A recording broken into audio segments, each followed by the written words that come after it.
There is a speculation that Indian government will ban all the cryptocurrencies.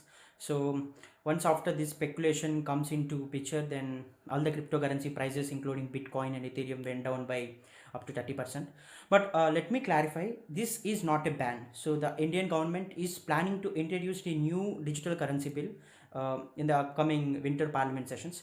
It was to regulate the cryptocurrencies, but not to ban.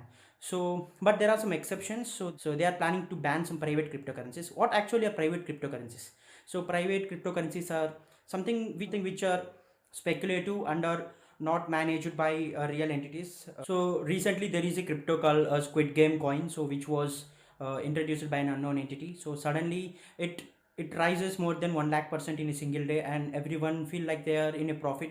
But suddenly the creators of that coin jumped away with all the money, loot away all the people, so everyone faced a loss. In order to protect from those losses, so government is going to introduce a regulatory bill. So mainly the result would be like crypto will be treated as an asset from now. So assets are like the way we treat real estate on stocks, so something in which the value goes up with time. So it is what is going to happen. Cryptos are not going to ban, because it is impossible to ban cryptocurrencies all over.